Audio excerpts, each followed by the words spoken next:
Good morning, everybody. Hey, welcome to Thursday. It's March 23rd. Yesterday, we kind of got, we got the expected quarter point jump, and we'll talk about that and how it affected things when Dave joins us here in just a few seconds. Before we do that, though, please, let's not forget that in the world we live, there are so many things out there that we just cannot control. But you can control the amount of risk you have in your portfolio. But you need to know what that risk is and how much it should be. Maybe you got too much. Maybe you don't have enough. It could be either of those situations. Give us a call at 863-382-0037 to make sure you're in the right place for the retirement you always dreamed of. Hey, with that, we got Dave coming up next.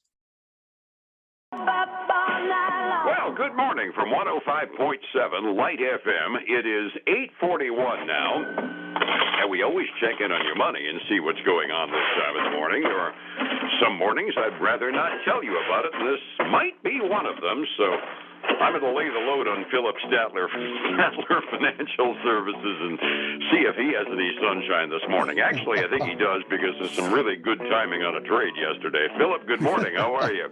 All right, man. Hey, doing well today. It's hard to believe that we're about to finish up the whole third week or final full week of March, actually, and the quarter's coming to an end real quick next week.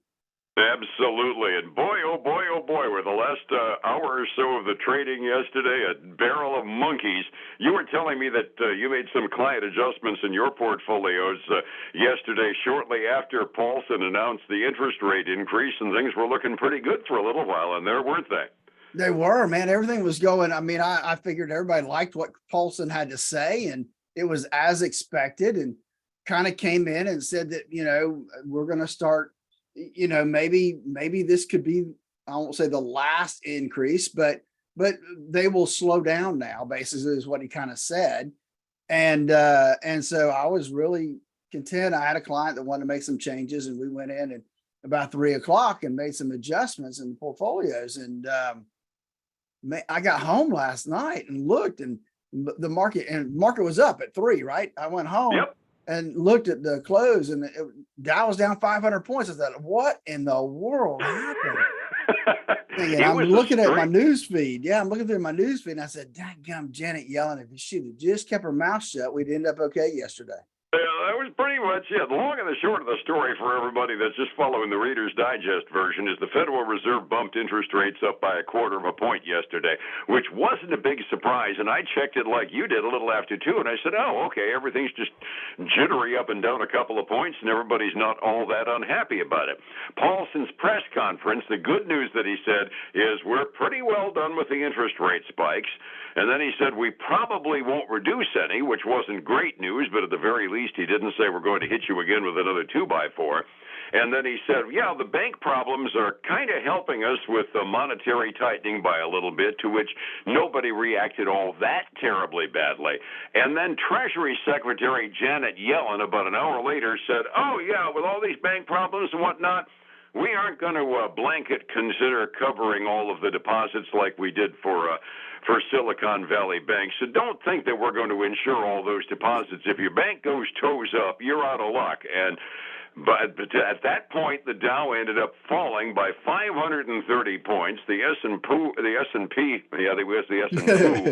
it went down by 66, and NASDAQ fell by 190 points, and all of it inside of about 45 minutes. Thank you so very much, Janet Yellen. We love you. Can we send her a Valentine's Day card or something? Oh, I'm telling you, dadgummit. It's one of those cases. If she hadn't have said a word, we'd have had I think we would have ended up in a nice situation. We would have had 3 up days in a row, Dave, if she hadn't opened her mouth.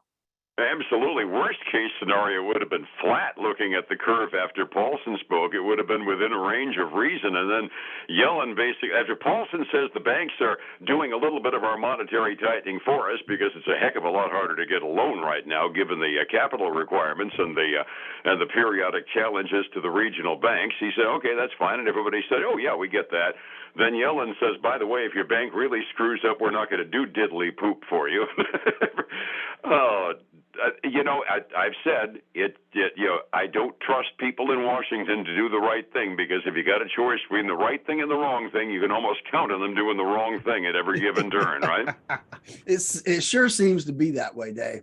It sure does. Hey, but going along with what you said about banking, talking about the bankings, I was reading this article that was the headline kind of caught my attention. Get woke, go broke. Talking about Amazon and how their hiring practices have been somewhat less desirable because it was all the woke mentality. But they have a subdivision within their company called Twitch, which is a video streaming service that a lot of gamers use. And they're laying off 36% of their employees. Out of 1,100, that division's laying off like 400 employees, along with another 8,600 that Amazon's laying off. And it kind of goes all back to that ESG we talked about yesterday. And the bank's tightening up, lending. So now cash flow is more important than political belief. It's funny how when the rubber meets the road, all of a sudden one's idealism does tend to get compromised just a tiny bit, right? Yeah, exactly. So we'll see how that ends up going. Absolutely. Speaking of layoffs, it is Thursday, and that means we get the initial unemployment claims out of the federal government. And one thing is for sure, after all the hiccups we had yesterday on Wall Street, the employment picture is looking pretty darn good. Lowest number we've had in, I think, about 3 weeks. The first-time claims put in for unemployment down another 1,000 last week, down to 191,000, which is about 60,000 first-time claims lower than you'd expect of a fully functioning economy. In other words, it's still hot. Continuing claims up just a tinge by 14,000. That's all. So we only have 1.69 million people in the country, according to the federal government anyway, earnestly looking for work and continuing to look and trying to find jobs. So the employment market is not a problem. The Fed can point to it and say, well, we may have screwed up a lot of stuff, but we haven't messed up the job market yet. Yeah, and that's still exceptionally low. And they want that number higher. And given our circumstances, I don't know this is really going to get much higher because you get laid off and there's places to go to work right now still. Now, it may not be the job that you necessarily want, but finding another job is not all that hard these days. And there's absolutely no indication, unless you work for Amazon's gaming service, that you're going to have a major problem right now because we can't find enough employees to fill the positions we've got open. And I still look at it, and it really sounds like every time we've got a big layoff story that happens, seems 9 times out of 10, it's happening over on the left coast, Seattle, Portland, or California.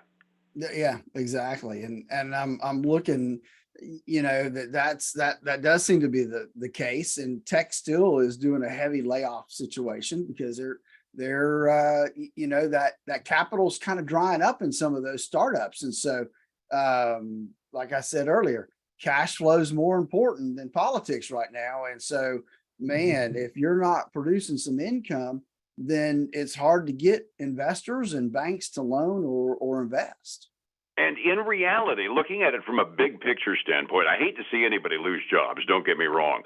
But in reality, when it gets to this rubber meeting the road as far as cash flow starting to count, it's going to force investors to look at the adventurous growth stocks, the tech stocks especially, just like they do other companies. Suddenly Amazon, Yahoo, or not Yahoo, they're not an individual company anymore, Google, and all the rest of the big FANG stocks, they're suddenly going to get evaluated the same way we look at General Motors or Ford. And on balance, I'd consider that's a healthy thing on balance. It is. You're right, because the easy money is dried up. And so, a matter of fact, talking about drying up easy money, I'm looking at the interest rates right now, and man, have we seen a lot of flight to safety. The yields have really fallen. They're down over 0.5% from where they were yesterday. Yeah, I'm not seeing any positive moves on the bond yields at the moment. That's for doggone sure. Oh, yeah, another tidbit out there. Speaking about interest rates, this morning early on, the Bank of England decided to follow our lead. They bumped their interest rates up by another 0.25% as well. So there's no flight to safety, or at least a flight to cheap credit, to go across the pond, because the European countries are doing about the same thing our Fed did, which at the very least keeps things domestic on our side. Yeah, and I think I saw a headline. I didn't get a chance to read, but I think I saw that ECB, the European Bank, raised interest rates at 0.5%, if I'm not mistaken. Ooh, I didn't see that. That would be precipitous. I wonder what's going to happen to the European stocks after that happens. Yeah, I'm seeing down. Evidently, they did. Talking about the tail end of earnings season, the one that I asked you about yesterday came out after the market closed. My favorite mail order pet store. How did Chewy do last quarter? So Chewy, they're falling right now because even though they beat estimates on both the top and bottom line for the last quarter, they came in a penny a share. Which was better than expected. Revenue was better than expected. So, they were expected to actually lose 11 cents a share, Dave, and they made a penny. So that was good news for them. They What's did wrong say with that? Oh, I don't know, man, but other than their guidance, right? They're looking at kind of their margins, and some of that are getting squeezed. And so that's putting some pressure on them. They're down about 4.5% this morning. And that's after being down 5 1/3 yesterday. I wonder how long they're going to be able to keep their free shipping deal. I spend $50 on cat food, and they send me a great big box full of cat food, and it comes FedEx, and the service is amazing, and it's free shipping. I mean, eventually they're going to have to go the way of Amazon and add some modifications to shipping policy, because that's got to be screwing up their margins. You're right, because shipping has gotten outrageous for sure. Hey, the other one I have for you is Carvana, and I don't think they reported. I think they just came out with some guidance. We talked about them a couple weeks ago, but being kind of maybe even on their deathbed. But Carvana came out and gave some better than expected guidance for the first quarter of this year, and so that was some good news for them. They're also allowing their bondholders to make some changes at a premium exchange to some new bonds, which seems to be a positive thing as well.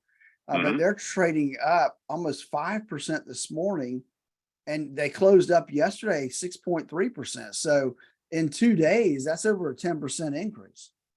Paraphrasing Mark Twain, rumors of their demise were widely exaggerated. I guess so. Evidently. Yeah, I don't know if you saw this. I think this is interesting. We'll see how this really plays out later. But Ford announced that they're changing the way that they will now give out financial information and how they are tracking stuff. So it used to be kind of as a whole. Now they're going to subdivide the electronic vehicles from the old blue line, from their other non-auto things. And so we're going to see profit centers and be able to see how much they're losing in the EV section and how much the old fashioned, gas automobile is having to carry that load right now. That's probably going to be a trendsetter in the other manufacturers as well, because I read somewhere that Florida is like the third largest electric vehicle market in the world, which I really do not understand, because we're not as well wired up with the charging stations as many places. But even that said, I don't see as many EV vehicles on the street around this neck of the woods as the propaganda would imply they're there. I mean, I'm not making a statement pro or con one way or the other, but seeing them broken out, I think is going to be interesting, and I'll bet you the other manufacturers follow suit on that. Yeah, I would think they would too. I mean, I think that if one company starts doing that, then other companies will follow suit, because the analysts are going to want to know those numbers. Absolutely. So, absolutely. Yeah. Resetting the table for the morning, we're looking at what in the last 45 minutes of trading was an absolute bloodbath yesterday. Otherwise, it wasn't a bad day. Dow was off big time. The S&P was off big time. Everybody was more than 1.6% down. Thank you, Janet. 45 minutes before we go this morning, how are we looking so far? I'm seeing some green in my delayed quotes. We are seeing some green and some quotes there.